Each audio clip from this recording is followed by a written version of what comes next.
আসসালামু আলাইকুম। নতুন আরেকটি ভিডিও নিয়ে চলে আসলাম আপনাদের সামনে। আর নতুন আরেকটি ভিডিও নিয়ে আসলাম। আজকে থাকবে কুলি পিঠার রেসিপি। আমার সঙ্গে থাকবেন আর কুলি পিঠা বানানোটা দেখবেন আমার প্রসেসটা কেমন লাগে। আমি এভাবে কুলি পিঠা ফার্স্ট বানাইছি, শুধু নারকেল দিয়ে বানাইছি, কখনো চালের গুঁড়া দিয়ে বানাই নাই। এই প্রথম বানাইলাম, জানি না কেমন হয়। আপনারা কমেন্ট করে জানাবেন আমার কুলি পিঠাটা বানানোটা ঠিক আছে কি না। আর ভালো লাগলে অবশ্যই কমেন্ট শেয়ার করে দিবেন, ফেসবুক পেজটাকে ফলো করে দিবেন। আশা করি অবশ্যই ভালো লাগবে আপনাদেরকে। এই তো মুখ হতে চলে যায়। এখানে আমি কুলি পিঠা বানানোর জন্য যে ডোটা সুন্দর করে আমি কেটে নিচ্ছি রুটি বেলে।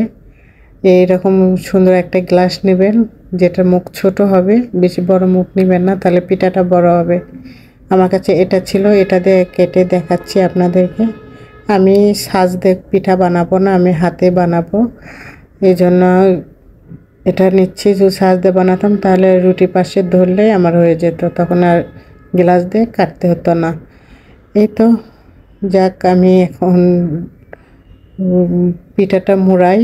দেখুন আপনারা, জানি না কে কীভাবে বানায়। আপনাদের কাছে এর কোনো রেসিপি থাকলে আমাকে অবশ্যই কমেন্টে জানিয়ে দিবেন। আর আমার রেসিপিটা যদি ভালো লেগে থাকে সেটাও বলবেন কমেন্ট করে, বেশি বেশি করে কমেন্ট করবেন, শেয়ার করে দিবেন। আর ভিডিওটা শেষ পর্যন্ত দেখবেন। ভিডিওটা শেষ না করে কেউ ভিডিওটা দেখা অফ করে দিবেন না, ভিডিওটা শেষ করে দিবেন।